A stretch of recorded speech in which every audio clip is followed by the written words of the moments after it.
They mocked her, tried to slap her. They thought she was weak, but in 10 seconds, the bullies hit the floor. And Maya Novak? She was just getting started. Like, share, subscribe, and comment below if you believe silence doesn't mean weakness. The bullies started taunting the new girl, even tried slapping her face. Big mistake. She exploded, unleashing fury they never saw coming. Maya Novak kept her gaze low as she slipped through the bustling corridors of Westlake High. At 16, she was once again the unfamiliar face in a sea of strangers. This marked her third school in 4 years, all thanks to her father's military postings. Every relocation meant starting fresh, new people, unfamiliar rules, and navigating strange social dynamics. Standing 5 feet 4 inches with a petite build, untamed wavy brown hair, and thick-rimmed glasses that hid her hazel eyes, Maya rarely drew attention. That suited her just fine. What no one at Westlake realized, what no one at any of her previous schools had known immediately, was that Maya had been rigorously trained in mixed martial arts since the age of 7. Her father, a former Army Ranger, had insisted she learn how to protect herself. 9 relentless years of training had forged her into a disciplined warrior, equipped with lightning reflexes and a black belt in Brazilian Jiu-Jitsu. She could effortlessly bring down opponents twice her size. Yet Maya never boasted. Her parents had instilled a code in her. Fighting was for protection, never for pride. Real strength, her father always told her, was the ability to walk away. Being the perpetual outsider, Maya had learned to stay under the radar. She never looked for conflict. Westlake High sprawled across the town's edge like a fortress of red brick, housing nearly 2,000 students separated into defined social territories. Maya had only been there 2 weeks, but she'd already scouted the danger zones: the hallway behind the gym, the rear courtyard where kids snuck cigarettes, and the eastern stairwell ruled by the self-proclaimed kings of the school. Those so-called kings were led by Vince DeRosa, a senior with immaculately styled dark hair, designer clothes, and a permanent smirk that teachers conveniently ignored. At his side were Travis Wheeler, a hulking football linebacker with brawn but little brain, and Dylan Parks, tall, lean, and ice-eyed, someone who seemed to genuinely enjoy making others squirm. They roamed the school like royalty, and to many they were. Even before Maya opened her locker on day 1, she'd been warned. Stay far from Vince and his gang, a warm, friendly girl named Aisha had told her.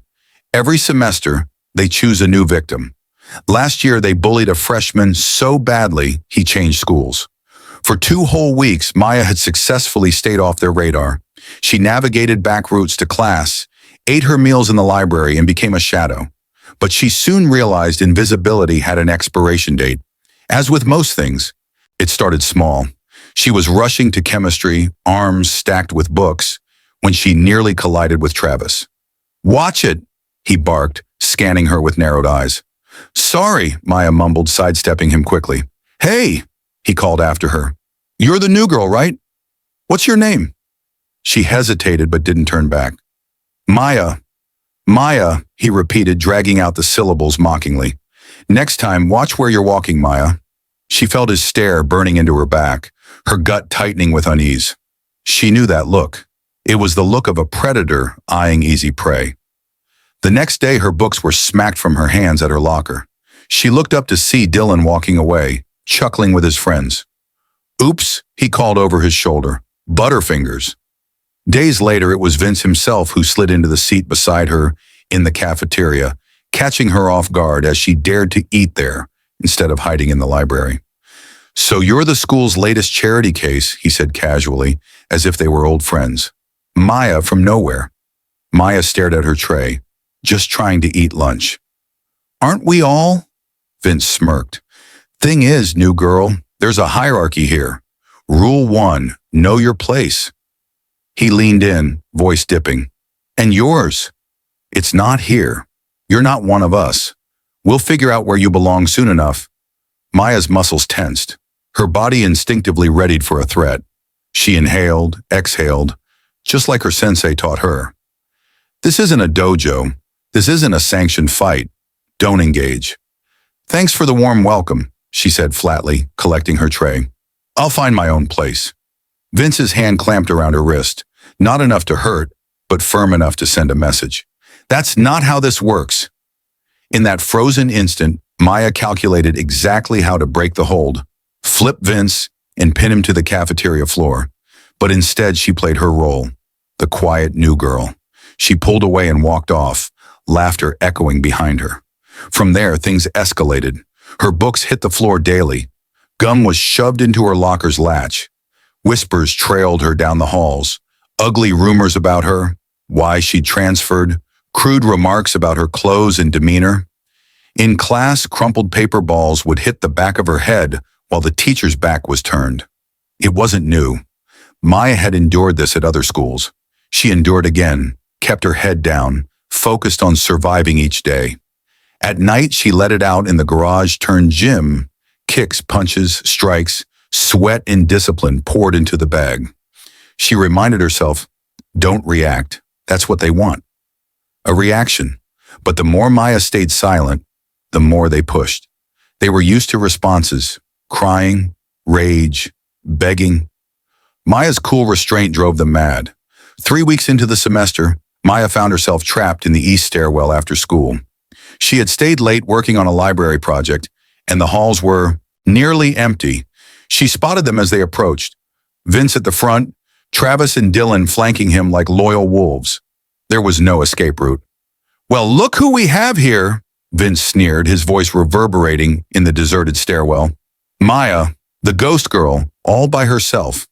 Maya tightened her grip on her backpack strap. "I need to get home." "Did you hear that, boys?" Vince turned to his cronies. "She needs to get home. Probably off to cry to mommy about the big bad school."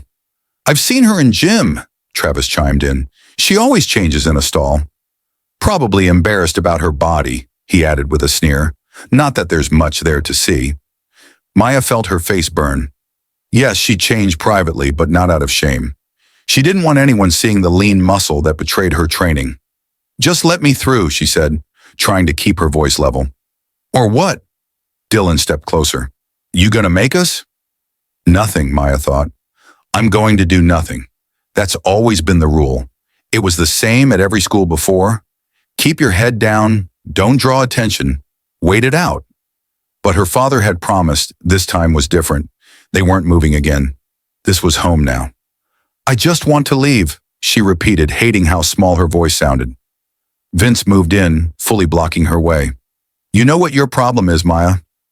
You walk around like you're better than everyone, all quiet and smug, too good to talk to anyone." "I don't think that," Maya replied firmly. "Liar," Dylan hissed. "Everyone says you look at us like we're trash." That wasn't true. Maya avoided eye contact with everyone, but it didn't matter. They had already decided who she was. "Move," she said again, louder now. "Make me," Vince dared her, stepping even closer. Then she felt Travis behind her, uncomfortably close, his hand sliding down her back toward her rear. "Maybe she just needs some proper attention," he snickered. "A little Westlake welcome." Maya's mind went quiet. Time seemed to slow. Her training took over, instinct rising like a wave. Before Travis could touch her, she spun, seizing his wrist in a vice grip that made him gasp. With a smooth motion, she twisted his arm behind his back and slammed him face first into the wall. "What the—" Vince began, but didn't finish. Maya had already let go of Travis, who collapsed in stunned silence, and turned toward the ringleader. With terrifying speed for someone her size, she swept Vince's legs from beneath him. He landed flat on his back. The air punched from his lungs. Dylan lunged with a wild shout. She sidestepped effortlessly, using his momentum to flip him over her hip. He crashed down beside Vince with a heavy thud that echoed off the walls. The entire fight lasted less than 10 seconds. Maya stood in the stairwell's center, breathing steady, her stance poised and powerful. 9 years of training had turned this into second nature. "Don't ever touch me." "Again," she said, her voice sharp and cold. "Don't talk to me. Don't even look my way. Stay away." Travis was the first to recover, pushing himself off the floor, his face blazing with humiliation. "You're nuts," he panted. "No," Maya said calmly, adjusting her glasses. "I'm trained. There's a difference." She stepped over Vince, who was still trying to breathe, and walked down the stairs. Only when she was outside, feeling the cool afternoon air brush her skin, Did the weight of what just happened begin to register? Her hands trembled, not from fear, but from adrenaline, from finally releasing everything she had held inside. Dad is going to kill me, she thought. But deep down, she knew he'd understand. This hadn't been about ego. It had been pure self-defense. What Maya didn't know was that they weren't alone in that stairwell. Aisha, the same girl who warned her, had been heading upstairs and had seen the entire confrontation. By morning, the story had spread like wildfire through Westlake High. It evolved with every retelling. Maya entered school to hushed stares, conversations halting as she passed. But this time it felt different. There wasn't laughter or ridicule in those looks. There was awe, respect, and a bit of fear. Is it true? Aisha pulled her aside before first period. Did you really drop all three of them? Maya's stomach sank. I don't want to talk about it. They're saying you're like some ninja, another girl said, eyes wide. That you tossed Travis like a rag doll. That's not exactly. Vince says he let you win, a boy chimed in. But Dylan's limping, and Travis can't turn his head. Maya shut her eyes. This was exactly what she didn't want. She hated the spotlight, the stories, the speculation. But the event had already spiraled beyond her control. By lunch, she'd overheard at least 5 different versions of the fight. One had her knocking all 3 unconscious. Another claimed she had nunchucks hidden in her bag. One freshman insisted Maya was in a covert government program. But the real shock? Vince, Travis, and Dylan were nowhere to be found. Their usual cafeteria table was empty. They weren't in the halls. It was as if they'd vanished. Maya sat alone at lunch, quietly picking at her tray, trying to ignore the staring. Then someone slid onto the bench across from her. She looked up. Vince. But his swagger was gone. His shoulders hunched, his gaze lowered. A bruise darkened his neck. What do you want? Maya asked instantly, her guard rising. Vince looked around nervously. Everyone was watching. I just wanted to say, yesterday, it shouldn't have happened. It won't happen again, Maya said firmly. If you and your friends stay away. Vince nodded. Fair. He paused, then added more quietly. Where did you learn to fight like that? Despite herself, Maya allowed a small smirk.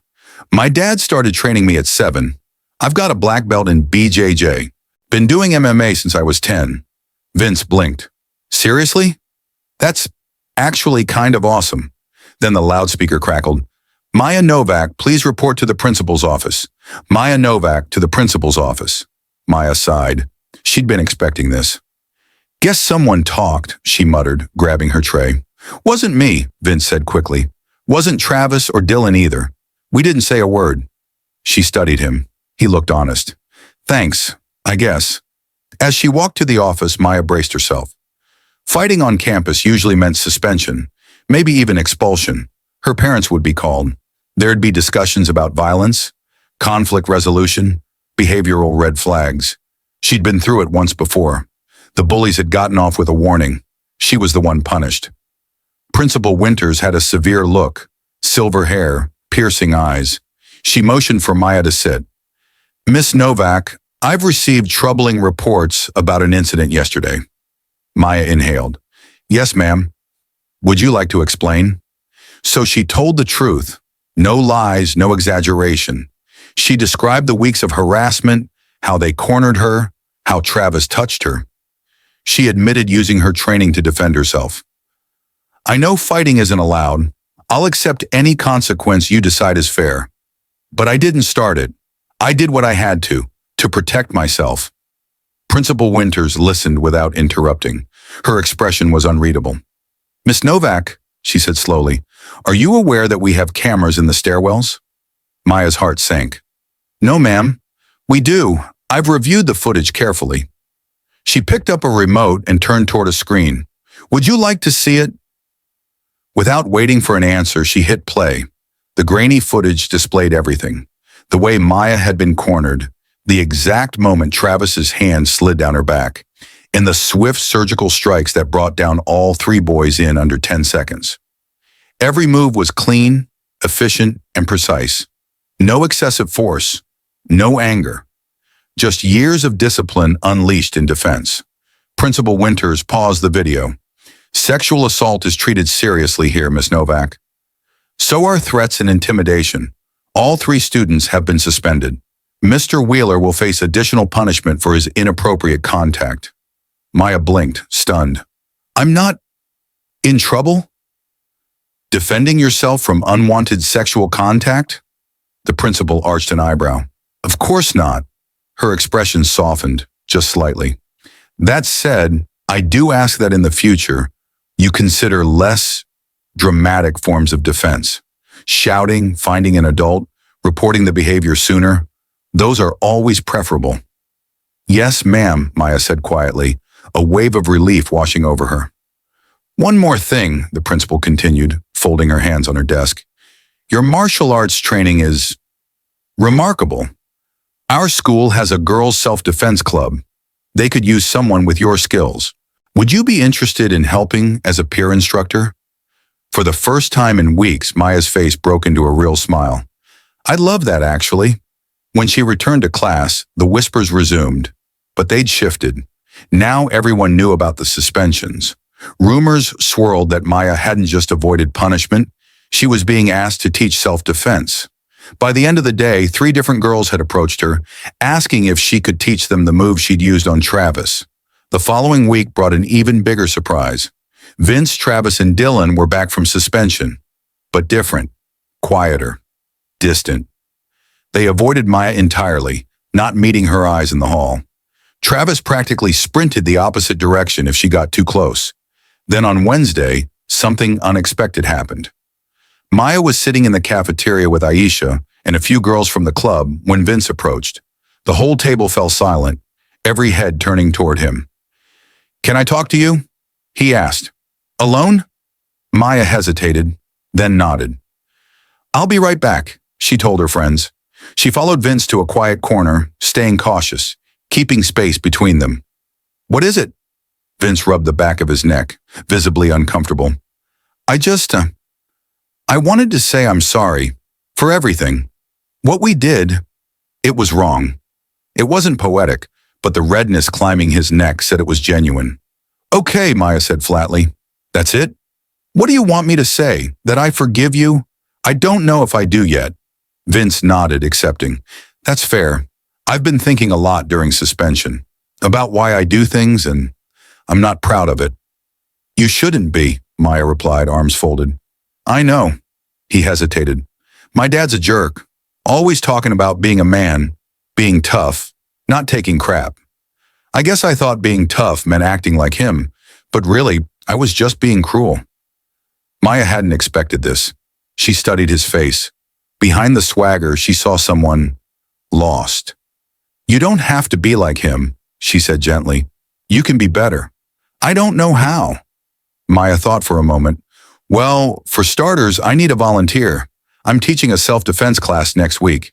Could use someone for the demo. Vince's eyebrows shot up. You want me to help? After all that? This isn't about you, Maya replied. It's about helping other girls learn to protect themselves. And maybe it'll help you understand what intimidation feels like, on the other side of it. A slow grin crossed Vince's face. You're kind of terrifying, you know that? Good, Maya said with a smirk.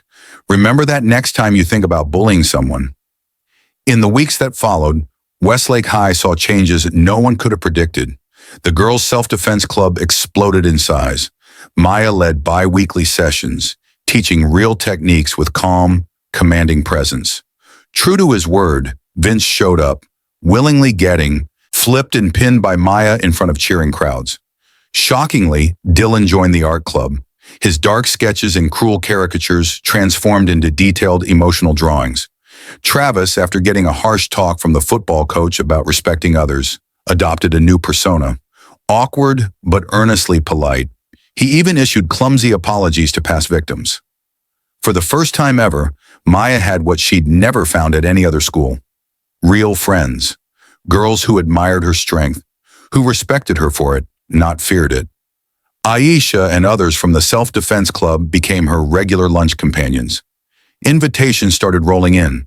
Study groups, birthday hangouts, weekend meetups. One afternoon, a month after the stairwell incident, Maya was walking home when she heard footsteps behind her. She turned to see Travis jogging to catch up. "Hey," he said, a little out of breath. "Mind if I walk with you?" "I'm heading that way." Maya nodded, cautious but curious. They walked in silence for a while. Then Travis spoke. "I never really apologized for, trying to—" He trailed off, face flushing. "Grope me?" Maya said bluntly. "Yeah." He looked genuinely ashamed. "It was wrong, completely wrong, and I'm sorry." "Why did you do it?" Maya asked, honestly wanting to understand. Travis was quiet for a long beat. "Honestly? Because I thought I could. Because Vince and Dylan were watching, and I wanted to look cool. Because that's what we thought guys like us were supposed to do. To girls like you." "Girls like me?" Maya raised an eyebrow. "Girls who wouldn't fight back," he admitted. "But you did, and you should have. What I did wasn't okay. Not even close." Maya looked at him carefully. It wasn't, but I appreciate the apology." "My little sister joined your class," Travis said after a pause. "Lily, she's a freshman." Maya smiled faintly. "She's got good instincts." "Yeah, well, I don't want her to ever feel like she can't protect herself. I don't want her to be afraid of guys like me." "Then don't be that guy," Maya said simply. Travis nodded, solemn. "I'm working on it." When they reached the corner where their paths split, he extended his hand. "No hard feelings?" Maya hesitated, then shook it. "Getting there." That evening, Maya returned home and trained in the garage gym with her father. She shared everything, how she'd been bullied, how she finally fought back, how things had shifted. "I'm sorry I didn't tell you sooner," she said. "I thought you'd be mad I used what you taught me." Her father adjusted her stance like he always did. "Maya, I didn't teach you to hurt people. I taught you so you'd never need to be afraid. But you always said fighting should be the last resort." "And was it?" he asked. "Did you try everything else?" Maya thought about the weeks of silence, of hiding, of letting it all happen. "Yes, it was the last resort." Her father nodded. "Then you did exactly what I raised you to do. You protected yourself. Without causing harm you didn't need to."